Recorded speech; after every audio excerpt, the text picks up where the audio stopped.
Alrighty, Doc here from North America. Good morning, good afternoon, and good evening. It is TGIF. We're having a little technical difficulties on one machine, but that's all right. We'll be able to get to it one way or the other. So we're just going to adjust things a little bit. Let's minimize that machine for the moment with our charts on it. And we have a backup too. We can always go back to that, but I'm just reloading it at this point. It just started about 3 minutes ago. Anyhow, let's lower the volume of the news. Okay, the numbers are out.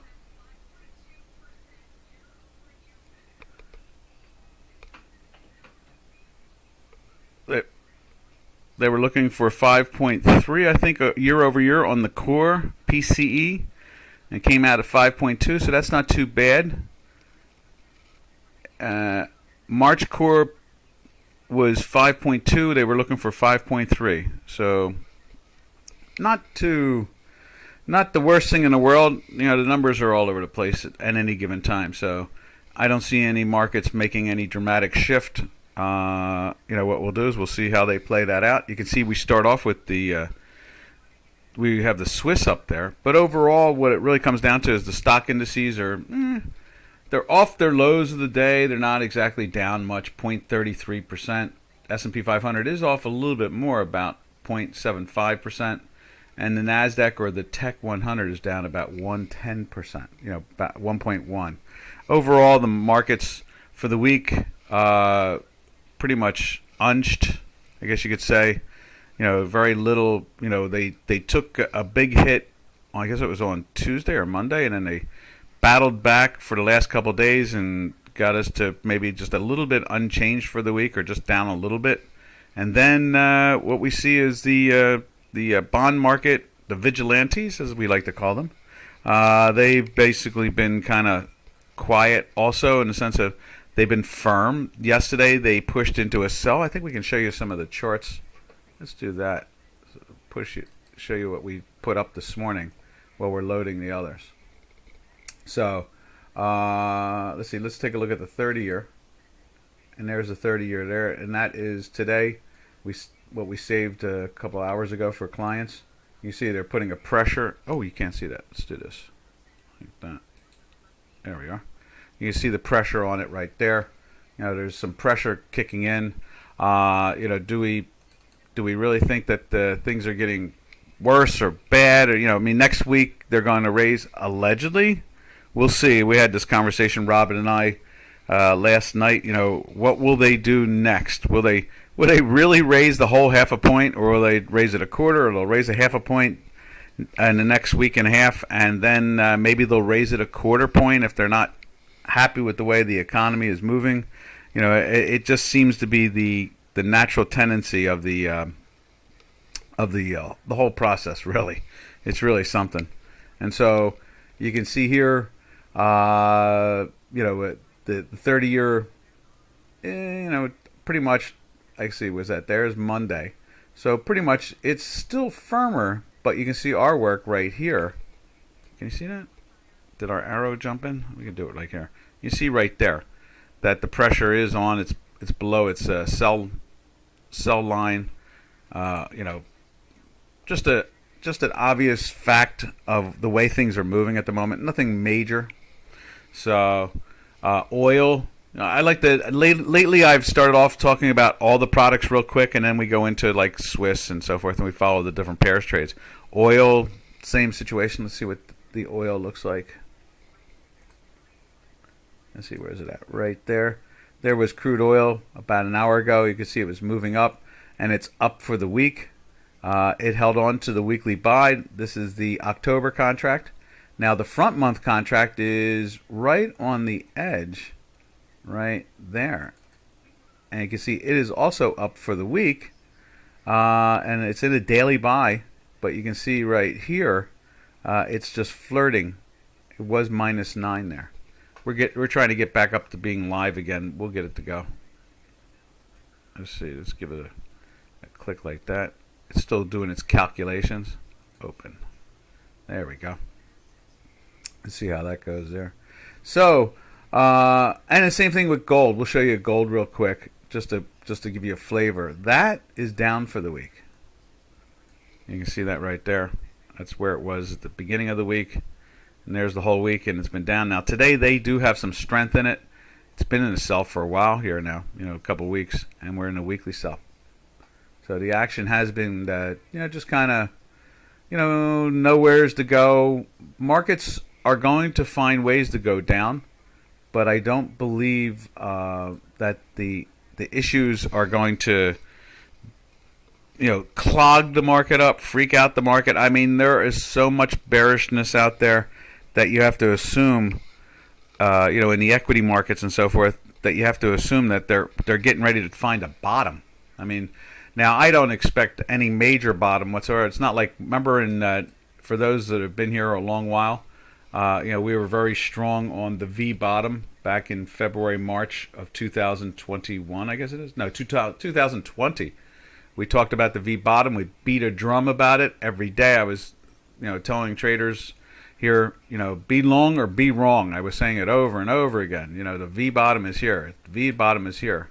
And, sure enough, the V bottom showed up. And, the markets went up. And it wasn't that, unique. It was so obvious. Okay, it looks like we're going to be live here now. And so, I think we're just going to be sloppy sideways, finding ways to go down at times. I really don't think we're going to see much more than that.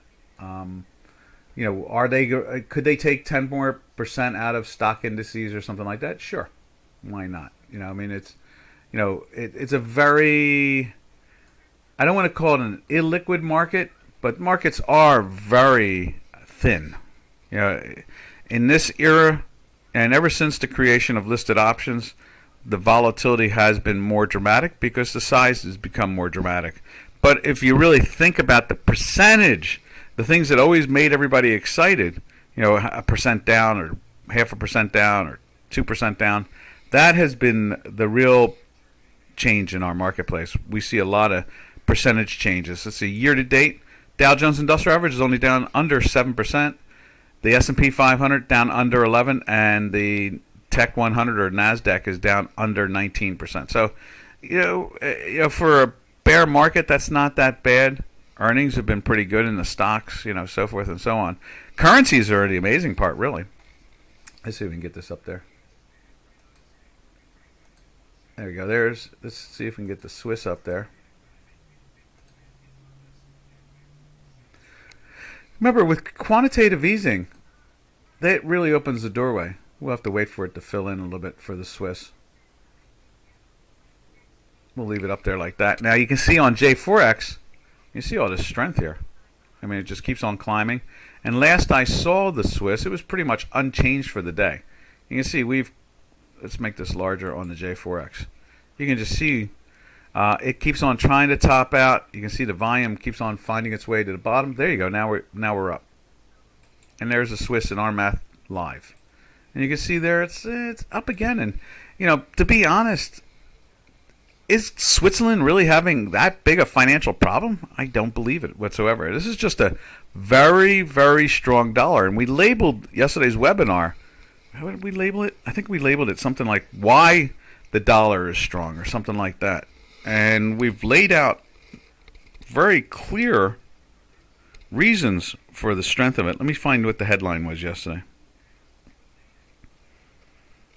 And I mean, it's not a surprise that we see a strong dollar. There's no other place in the world that's paying interest on the money the way we do and can guarantee that it has a liquidity, it's able to be liquid.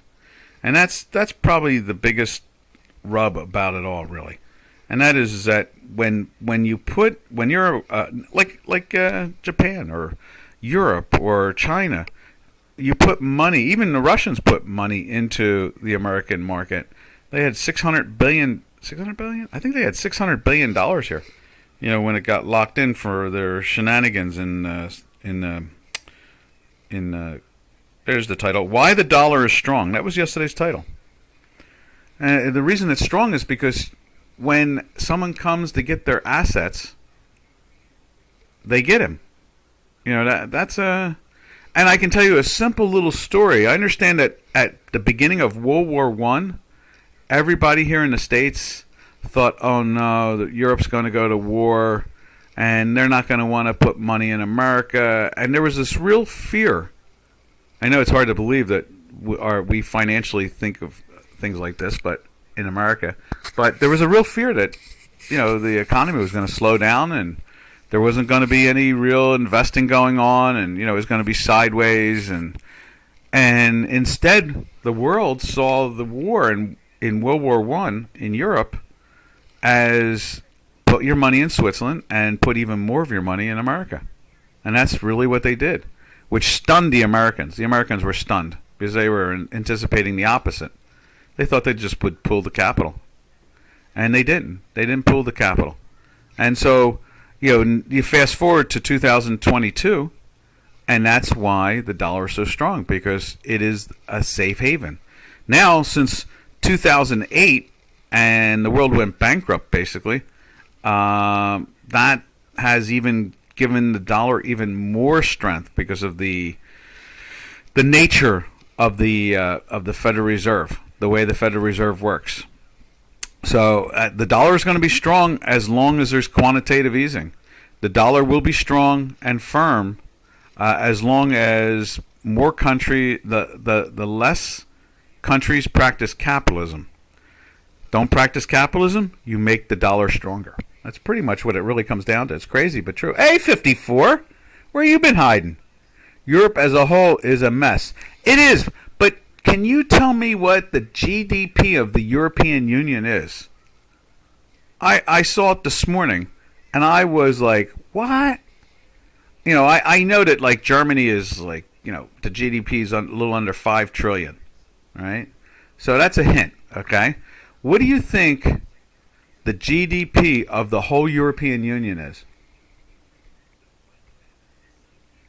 They're not raising rates now either. They've already made it very clear they're not raising rates until the third quarter, they say. But would you believe that the GDP of Europe is 21 trillion? 21 trillion, that's not too bad. The United States, it's 27 trillion. For China, we have no idea what it is. I mean, sometimes they say it's 14 trillion, sometimes they say it's more or less. I myself think the Chinese market and the assets there is probably more in the range of 5 or 6 trillion. Myself, that's my opinion. I don't see any proof that they have a $14 trillion economy whatsoever. But the European Union has a $21 trillion economy. That's pretty good. That's what we were all hoping for when the European Union, the Euro was created. We were hoping for a competitive economy. In other words, capitalism wants competitive economies. The other types of government don't. And that's, imagine if you got to imagine Poland and Slovakia and Czech Republic, Hungary, what else is in there? There's a few of those countries that are really, pushing really well into capitalism and growing. I mean, Poland is the second largest industrial nation now on the continent. So these, you make 5 or 6 countries, you allow either not make or allow 5 or 6 countries or 7 countries in the continent practice capitalism. Well, believe me, they could compensate for the duds that are practicing the socialism. Yeah, it was out today. 21. The reason why it came out is that the United States did is pushing a bill right now out through Congress, a $33 billion lend-lease program to the Ukraine, like they did for England in World War II, the Lend-Lease program. And so there was some complaints by Congress. Some of the people said, why aren't the Europeans being forced more into, putting some dollars into this Lend-Lease program? They're a $21 trillion economy when you put them all together. So, yeah, that's how I heard that this morning, and I thought, wow, that's pretty interesting. I knew that Germany, is like a little under 5 trillion. So you got to figure that, like Italy is probably like, 3 trillion or something like that. France must be around 3 trillion or 4 trillion or right around there. Right there alone is half of it. And then you take the other 18 countries. You got Spain, Greece, Norway and Sweden, Finland. In other words, Poland. The Bulgaria and Hungary and the Czechs, both the Slavic and Czech republics. If you put the next 10, and if they have just $1 trillion economies, Turkey is 800 billion. So if Turkey is 800 billion, and they're so upside down when it comes to an economy compared to the European ones, you got to assume that even if you just did an average of 1 trillion for the rest of them, that would push you into the $20 trillion area.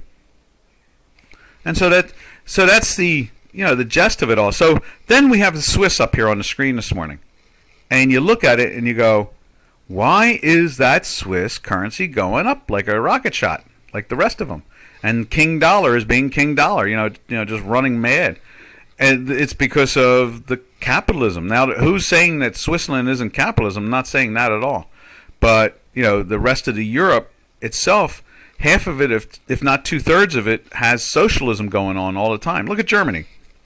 Can you imagine Germany's only 4.5 to 5 trillion? You would think that thing would be like 8 or 9 trillion. They're so productive. So what's that classic saying now? Where just when you need a German army, there's none to be found. It's so funny.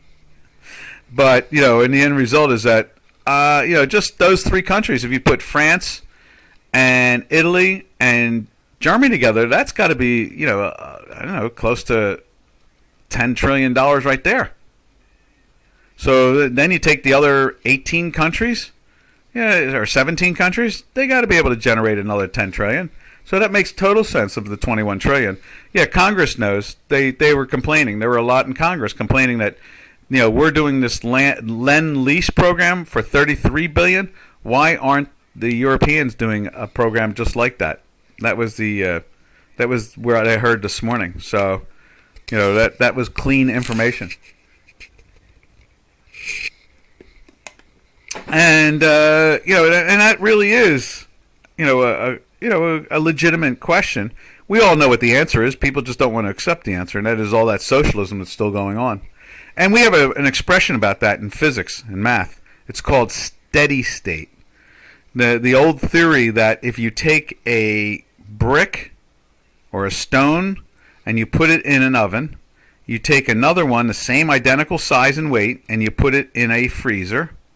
One goes down to like 31 degrees and the other, or I guess that would be basically -1 Celsius. And the other one goes, it's in an oven at 500 degrees or like 280 Celsius. And so you take the 1 Celsius frozen minus, and you take the 270 plus Celsius, and you put the two together, and sooner or later they reach the same temperature. If you put them on a table in a room, they will become the same temperature. And so when you had the Soviet Union and you had the Eastern, it was East Germany, and you had the what do you call those, the Eastern Bloc countries under the Soviet Union. Of course, socialism was going to crawl into Europe on some level economically, and that is the reason why we see King Dollar. Because as much as they try to do socialism here, it's just not in our laws. It doesn't really fit, and it gets stopped most of the time, if not all the time. Or it takes years for it to get stopped, but it gets stopped. And that's the thing. It's not what they call a stemic. It doesn't go on forever. And so that's why the dollar is so strong, is because we really work at growing, not sleeping. Socialism is like a sleeping thing, where you kind of One size fits all, basically. The end result. Everybody should have the same amount of money, and everybody should have the same amount of goods, and live in the same way, and it's all that one size fits all, and that's not real. I mean, how many people could you look at and say, okay, I want to be equal with them? I doubt you have a lot of people you want to be equal with. Maybe a billionaire or a millionaire, but not the others. So one size never fits all. All right, let's jump from the Swiss and jump over to the euro. And there's the euro. You can see the euro is trying to pop up a little bit right there this morning. Let's see what it looks like over in J4X. Right. There it is right there. So the euro, it's still red there on J4X. No problems there. We got red dots going on. Same thing. The only difference is that, you can see the price has risen just a little bit there. You see the line is turning up. Same thing. Where's it at here? Let's fix that. That didn't work. Let's try that. There we go. See the same thing here on J4X. The line is trying to turn up. So it's pushing. Volume is dropping. That's always a good thing. And, when it's going down, of course. Unless you're short.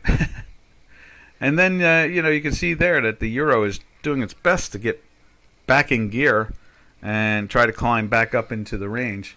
I don't know how that range is going to play out. We'll watch this for a couple of weeks and see if they can get back into their ranges. But I would imagine due to the fact of the increase in interest that we're going to pay here in the States for the dollar-denominated products, you could see also, we talked about it, I guess it was Tuesday, from Monday's slide, where almost all the commodities on every level gapped down. And you can see that when we were showing the charts a little earlier. And we'll look at it again when we look at some of the products there. But they all gapped down. And that, to me, was an attempt to sell the dollar, but not through the currency, but through commodities itself, the denominated commodities that have, or they trade in dollars. So if you're outside the United States and you go and short gold in dollars, which pretty much most gold trades in dollars and oil trades in dollars, and the commodities like soybean and wheat and corn trade in dollars are enormous products. They trade in dollars, and when they trade in dollars, you short it, and let's say you're in Germany. Well, then you've got to go buy dollars, right? But if you don't go buy dollars, then you're short dollars, right? Exactly. And so, all right, so you've sold oil or you sold soybeans or whatever you sold that's denominated in dollars. And so what you can do is you can go buy options and binaries and put them on to protect the underlying asset itself. And if you don't protect your currency, then you're short the currency. And that's what I think they were doing, is that the strength of the dollar just had them shook up. So that's how it worked. Doc, I've been trading the AUD euro down, targeting the 67 area. So far it's working, but do you approve the strategy? I saw it go into the buy there today. Let me go find it for you. I saw that this morning. I think yesterday it closed in a daily buy, or this morning I think it did. I saw that. Let me find it for you. Right there. Yeah, see that? It's turning up right now. So you want to be careful there. Now we are in a weekly sell. So this might only last, see how like right here it lasted like that right there a couple of weeks ago? We might get that out of it and then a drop. Now the bigger question is what kind of money management are you using? Are you using options to trade it? Binaries to trade it? Or are you just let's see, what did you say? You are trading AUD down, targeting 67. Let's see, and where did we get? Oh, okay. So you're looking at a very long-term position, which would be classic, as to basically be long put spreads if you think that thing's going to go down. This way you don't get stopped out if you're just trading the what do you call it? The spot itself, or the futures contract. So right now, I've been a bear. The math has been a bear. Let's put those in. We don't have them in there. So it went into the weekly buy here.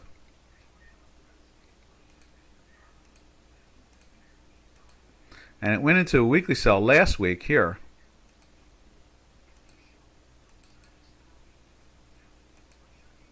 There we are. So, and we went into a daily sell. Where did we go in the daily sell? Right here. I guess that's the one we did. Let's see if we can find it again. So it's right there. We went into the daily sell. So it was this one right there. And then we went into a weekly buy, a daily buy right there. And so that was not a winner chicken dinner whatsoever. But then we were underneath here. You can see the weekly was underneath at the time, so you didn't want to take that risk to begin with. So let's put that in like so. So this trade here I'm happy. Whoa, let's fix that again. This trade here I'm happy with, and obviously, you know, it's not hindsight. It's the fact that we went into the weekly sell, and we were in the weekly sell and the daily sell right there. So I have no problem with that there. Now, this attempt where it's trying to get into the buy, you have to be careful. Now the question again is, you know, what kind of money management are you using? And so, you know, as long as that is trying to lift up, no, not too comfortable with your short. Unless you have, like, if it's in options, you don't have to worry. You're not going to get stopped out. But if you're in spot, depends on where you put it on and, you know, how much pain you can take. And then you can see here, here's the last one when it went into a buy. Was that it right there? Right there. There it is. So it went into the buy there. So the math usually works pretty well on the Aussie. We have a client or two that follow the Aussie. And it went into the sell there. And let's see, there's another one too, another winner chicken dinner. Let's widen this out for you, like that. So it went into the buy right there, and it was a winner.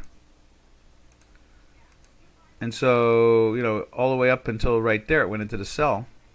That only lasted a couple of days, but you were in a buy, so you're not going to take the short. You're just going to protect your, let's put it in the right spot. You're going to protect whatever position you have on. Let's remove that. There we are.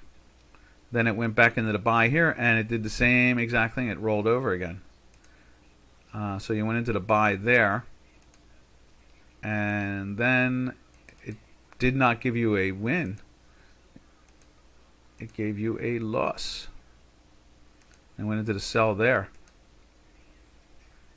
And then it went back into the buy. Now, that's a pretty ugly one right there. I mean, just look at that much closer. Matter of fact, let's put a square around it even. I mean, that was pretty, that hurt right there. That hurt because that was a long. So depending on your money management and how you used it, but there's no doubt that's that 1 point something of our math. You know, our 10 out of 100, our math is going to be right around 86, 85, 87 times right percent right. Sometimes 91%, depending on the time of year. They seem to be clockwork throughout the decades. Certain times of the year have more accuracy versus others. And then you can see it gets back into the buy right there and makes all the money back that you lost and then some. So right now, I would say be careful. You know, solely because we're seeing this action right. Where's that arrow at? Just be careful right now. You should be long a call or something if you're short the spot. Or long a binary if you're short the spot. Either way. Does that make any sense to you? Let's check it out on J4X too, since we're looking at this.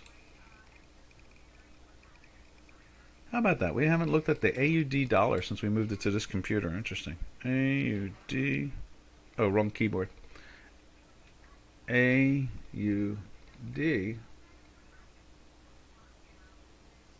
Right there.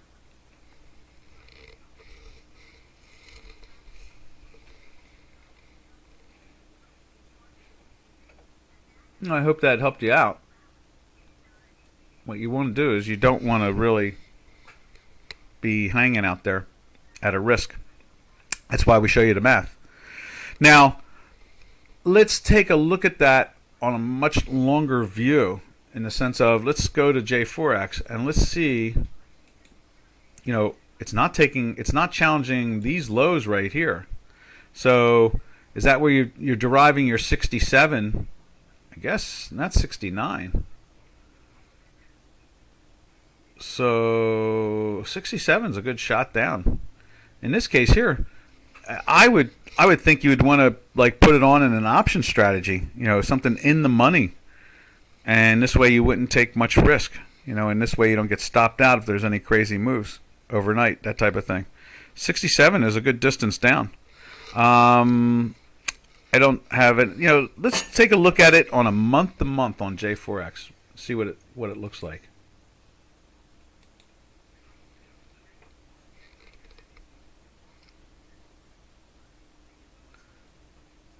That's a big drop. So you got to do, put it. You got to trade it in a product that will not stop you out. Because one thing you'll hate more than anything else is if you have it on and then you get stopped out and it goes down. Now you can see here on a month-to-month basis, there's more pressure on the upside here. You see we have 2 months of green there.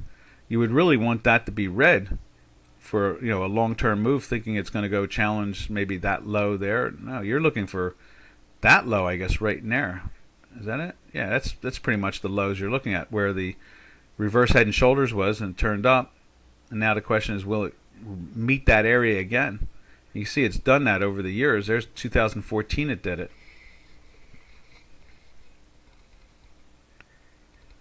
Yeah, put spreads or binaries, in a binary form. And that would be the better way to go. Something like 6 months out, because you got to figure it's going to take some work for it to get there. And the last thing you want to do is be whipped in and out, in and out. You know what I mean? You don't want that to happen. You would rather have a position on and turn around 4 months from now.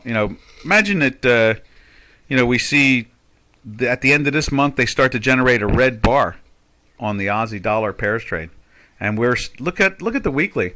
Let's look at some of the weeklies in this product on Doc's math. What's the continuity of it? Now here's one going back in June. It goes into the weekly sell. What is that? In the beginning of June, it goes into the weekly sell in the 77 area, and it goes 1, 2, 3, 4, 5, 6. Is that 6? No. Yeah, 1, 2. Let's move this over like that. So it goes into the sell there and goes on for how many months is that? Look at that. The weekly stays in a sell for a while. It gets down to the 71 area.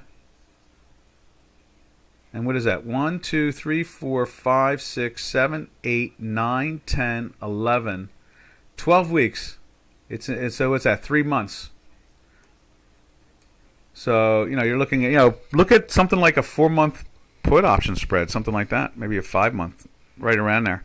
And then what did it do? It went into the buy for just 1 week and then rolled over again. What did it do there?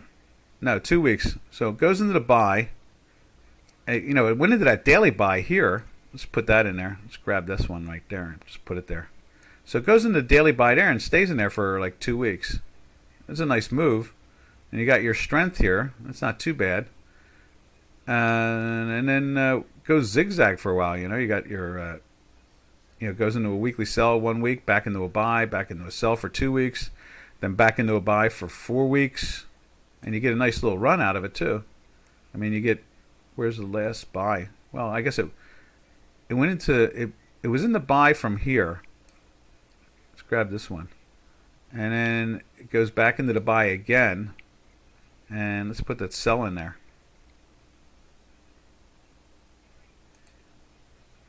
So, and then it lasted what? 4 weeks in a buy? 1, 2, 3, 4, 5 weeks in a buy. Goes into a sell for 5 weeks. Kind of symmetrical. Goes back into a buy for 4 weeks.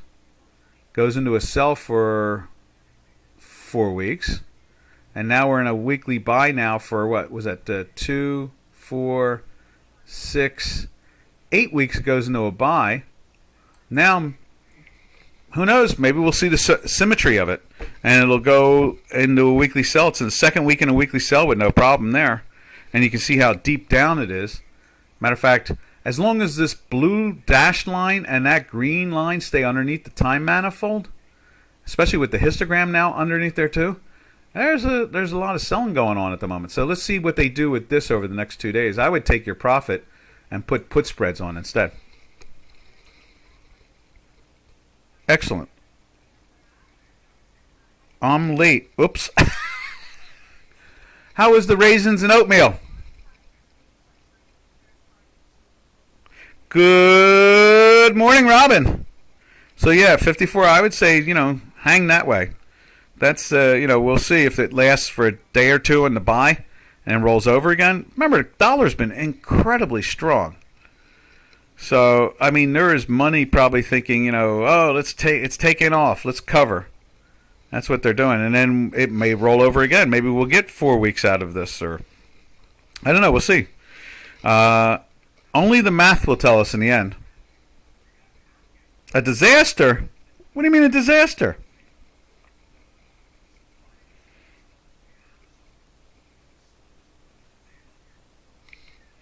You find cobwebs in it or something?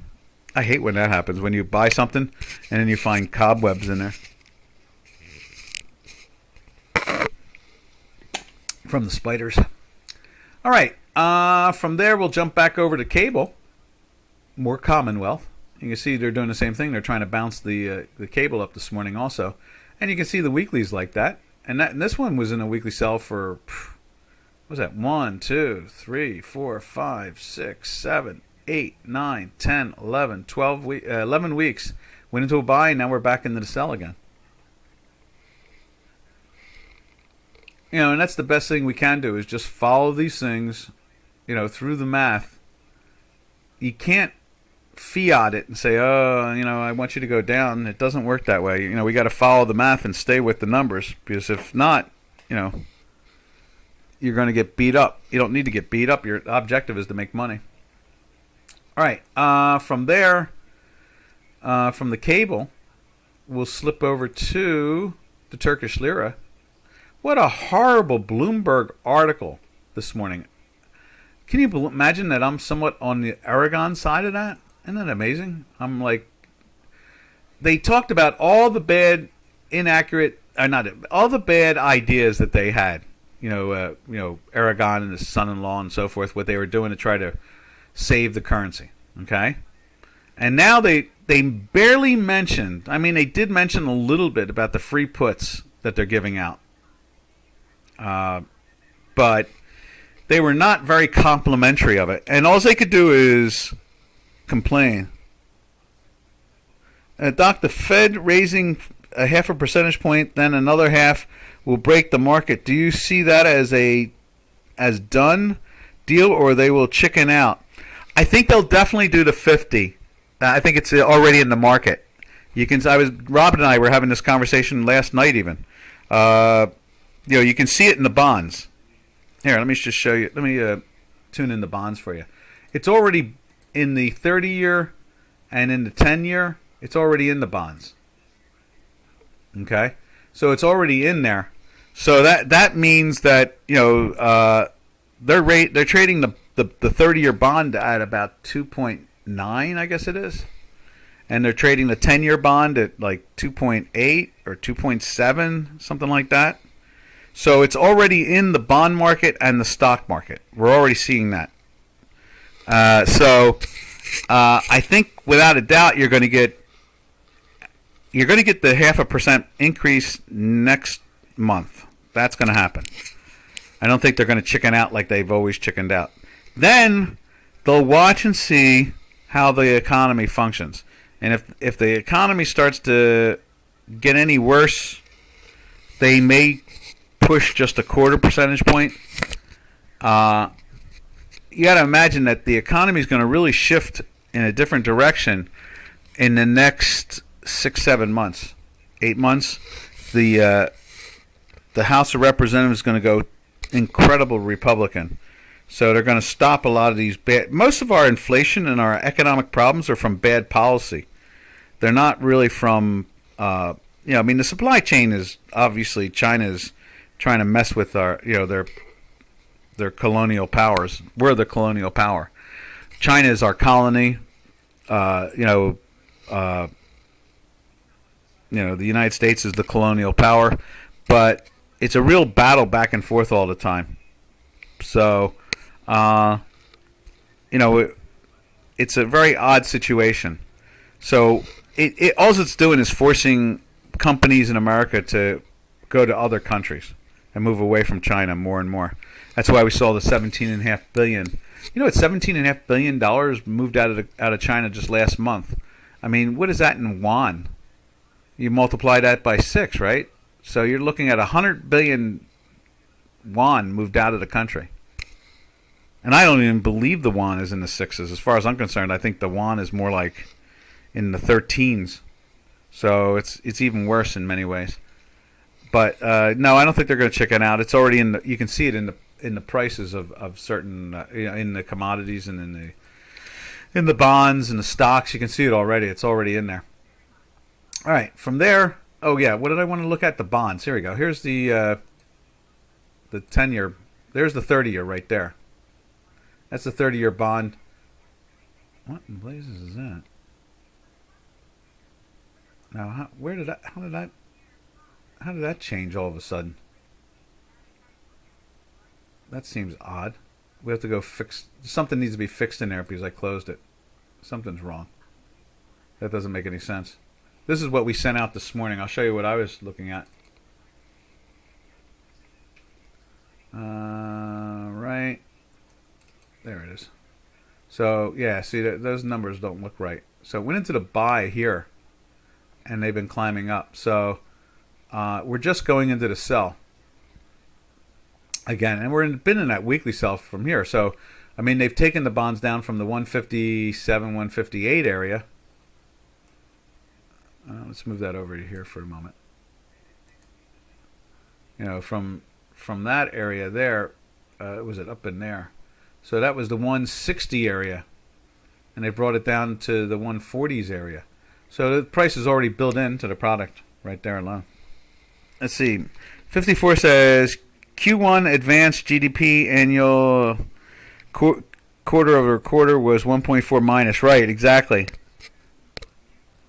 Is that a deterrent? A little bit, but they don't have a choice because inflation is too high right now. So the number one job of the Federal Reserve is to fight inflation. I know that they want to fight climate change, but they're not supposed to fight climate change. They're supposed to fight.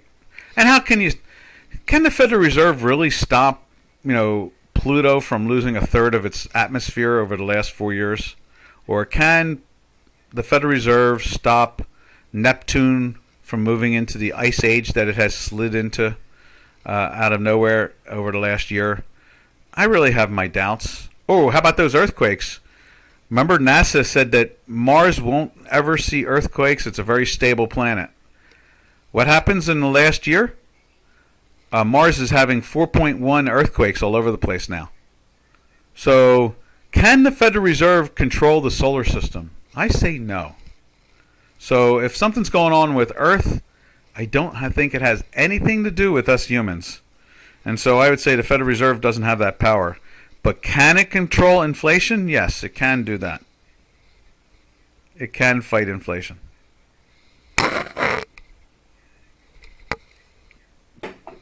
Yeah, Doc is involved in science too, so all those stats I just gave you were all true.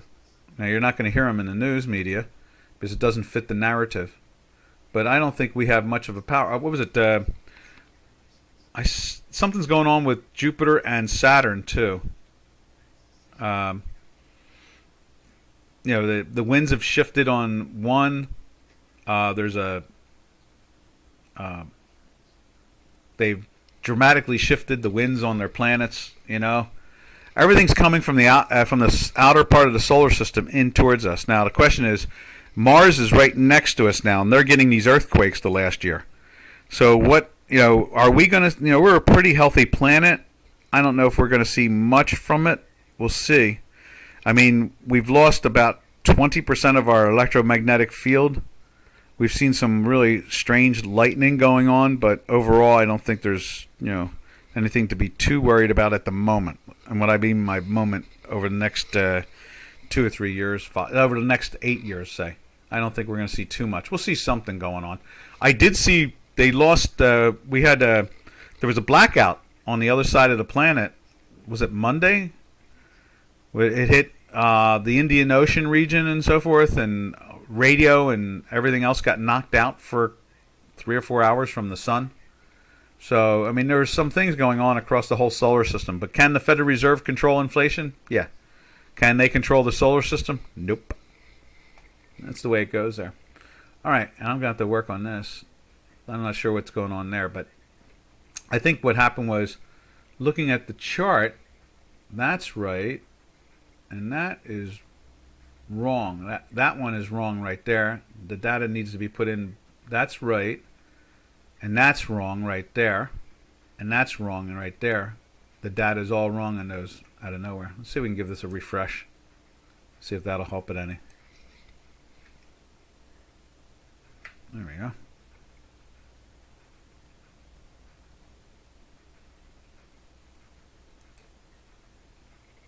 Nope, didn't do much. We'll have to fix that over time there. All right. That was part of the shutdown on my computer. On not the computer, just this program. It went freaky about it. Oh, you can't even see that. Let's go over there. There we are. And this was the 30-year here. Right there. And we're starting to see some pressure again. So I would imagine that when they raise those rates, they'll probably hang out in that area. All right. From there, what are we doing here? We go to the Canadian, right? Look at that. Oh, Canadian is starting to move down a little bit. That's not too bad. And it's actually going through the daily sell like the rest of them. The dollar is weakening a little bit. Someone's got to take a profit sooner or later. And we're in a weekly buy still with no problem. And then from there, let's take a look at oil. We usually look at oil and then we look at gold. So let's see what oil is looking like there. And so oil's in a buy again and pushing up to the 106s. Now normally that puts strength into the Canadian, and let's put the Canadian up on J4X so we can point that out to you.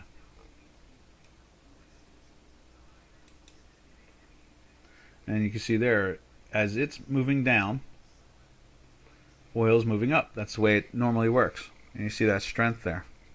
Can you look at gold, please, Doc, and advise a trading plan in view of the rising rates? Let's check that out.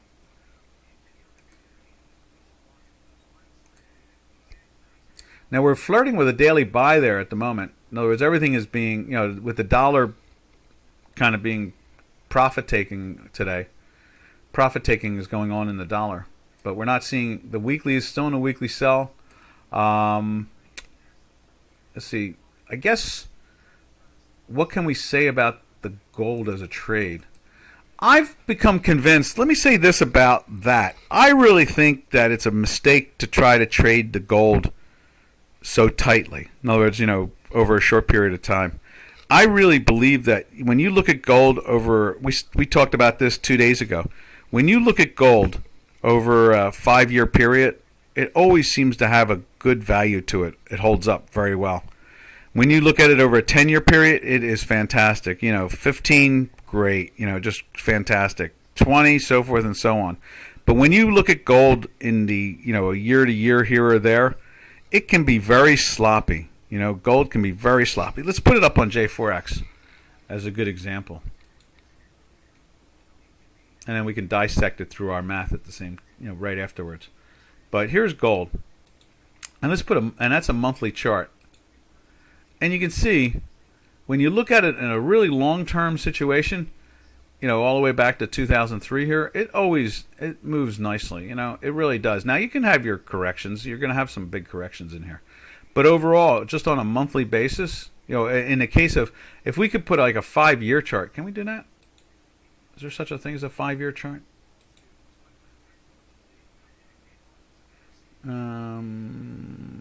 Let's see. If you put up like a 3-year chart even, it probably has a better value, it really does. So do I think that you should be long gold? Yes. Do you want to, a good way of doing it? Looking at that pattern over a month to month, what you see up on the screen there on the J4X, it kind of tells us that it seems to want to lift. It's kind of doing a double top. You can see it did a double top back in here in 11 and 12, I guess it was. So we got up to almost $2,000 in 11, and then for a couple years, and then in 2012 it tried to go after it again and failed, and then lost about what did it lose about? It went from 1,800 down to 1,000. So I would say that if you could buy 2-year option spreads, I would go after something like that.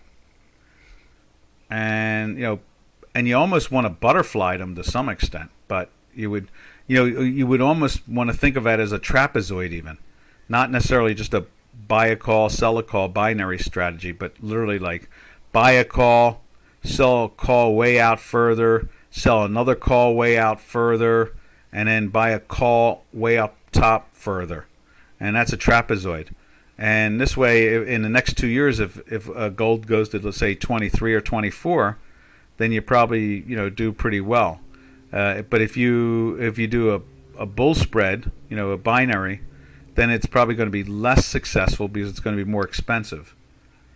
But I would think that you would probably go with something like that, and at the same time, you probably could sell put spreads to pay for it, solely because what's the chances of gold going back to 1,000 again? So I mean, you sell some 3 or 4 year put spreads at the same time underneath. I think that would be a good, clean, long-term strategy, or just buying the coins itself, long-term strategy, and a dollar cost averaging, that type of thing. In other words, such small increments, like a quarter coin every month or every quarter. Just buy one of those, and it'll probably smooth out the math to that. You want to be long term in the gold and the silver. It seems like they definitely scream long term, because they can be. Are we really seeing this area here now for the very last time, the 15 and 1600 area? Not sure. I would think not. I would think that they'll find a way. Let me rephrase that. I think so. I don't think I think not. I don't think we're going to see that area again. That was what was floating through my head. I don't think we're going to see 15 or 14 again. It would take a really, really healthy economy. And I don't know if, with QE and all that other stuff, you have to assume that there's going to be pressure. They were able to get away with it during the Obama years. They were selling it hard and pressuring it, and and it dried up. Basically it dried up as a policy. So I think that if you're going to do anything, it's a combination of buying those little coins, the quarters, of an ounce, $500 or $400 at a time, and doing it every quarterly. Just picking up one of those. That's a dollar cost average into it. Also, at the same time, it depends on the amount of capital you have. You could probably, it all comes down to how much capital you have. And then also maybe possible 3 or 4 year or 5 year bull spreads. More like a trapezoid than a bull spread. Spread it out, because over that time period, one of those times they're going to do stupid. Somewhere along the line, there's going to be stupid, and next thing you know, we'll see a 3,000 gold. We'll see that somewhere along the line. So a combination of coins and options. You just have to imagine in a world of QE, you just have to assume until that QE is gone, it means that there's going to be issues and a lack of confidence. As we take a sip of our tea. All right, I hope that helped you. All right, from there, what do? We usually, from the gold, and gold is showing some strength this morning, so we'll take a look at the South African Rand.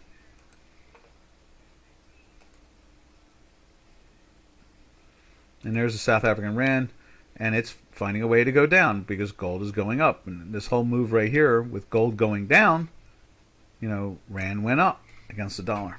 It lost money against it. So that's the the gist of it all. But if you're looking at a short term, you want to play this thing off of the weeklies and dailies on gold. Let me just go back to that. You want to do it through the options, just so you don't get squeezed. You know what I mean? In other words, if you really want to trade this on a 6-month issue like the AUD and so forth.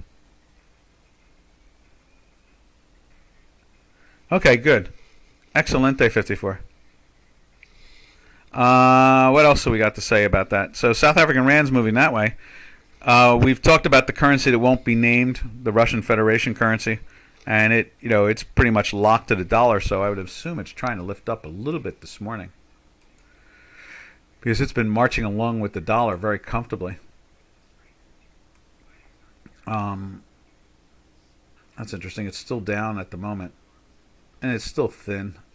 But I would expect to see it. It's hanging out up in there. We're in a weekly sell now since they've locked it to the dollar. So, and as you can see, yeah, 6-month. I would go with like trapezoids. Let's put gold up there. Where is gold right now? There's gold. So I mean, what you do is you put a spread on. Like buy the, like I don't know, like the 1950, sell the like the 2000, sell the 2050, and buy the 2100, and try to do it as close to unchanged. In other words, almost for free. Just a small increment, 6 months out, that type of thing. Let's see if we can put some options up there.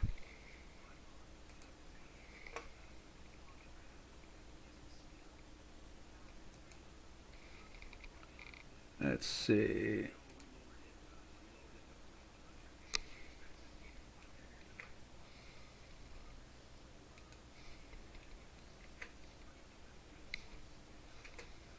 Okay, now let's see if I can get a price for you, just for the fun of it, and then we're going to get out of here for Friday. Let's see, what is it? So it's GC, right? Yeah.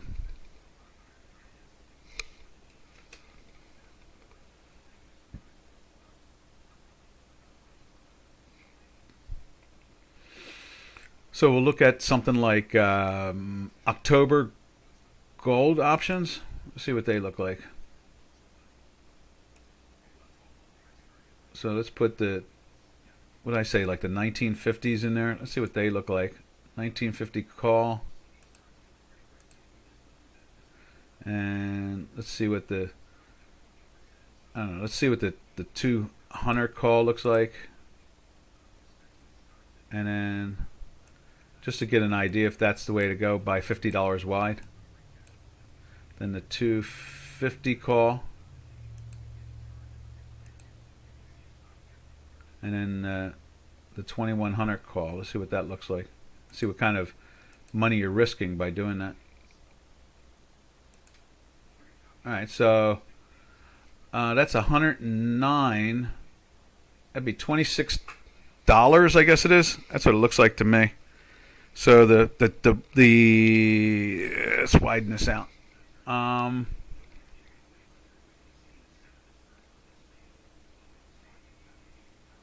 Where is it at? Yeah, there we go. Can we do that?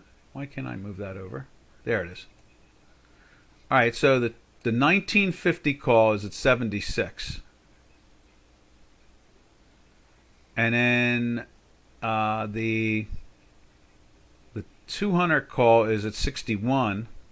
So that's a $15 minus. Then the 2050 call is at 49, basically at 50. So what did I say?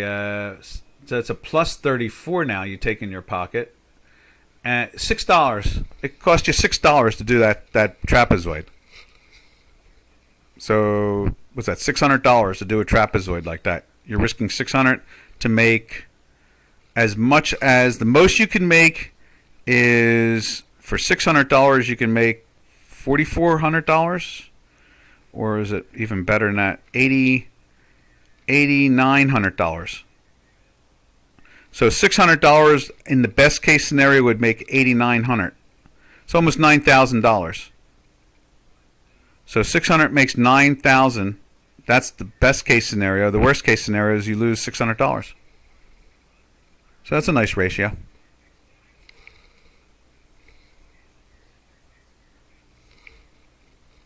All right, we're out of here. The markets have opened. I got to run. This is Doc from North America. Everybody have a safe and smart weekend. We will catch you on the flip side Monday on TGIM. Thank goodness it's Monday. Happy trails to you until we meet again Monday. Happy trails to you, to all our trading friends. Later, traders. Be safe, be smart out there. Yeah, it is super odds, exactly. Yeah, $600. How I figure that is $600 minus $5,000. Remember, a contract 10 is 1,000 and 10 points, and it's 50 points wide. So it's a very easy mathematics. That's why I always say options are pretty easy. Actually, it's just that people don't want to listen, or they're afraid to the words of calls and puts. So yeah, it's your potential. Actually, the exact number is $9,400 to be exact, because you could potentially make, for the $600 investment, you could make $9,400 because you subtract the 100 point. You're long the 1950.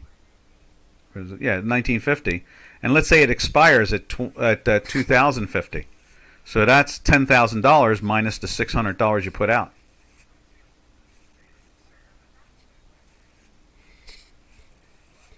That's how that works. Alrighties, bye bye.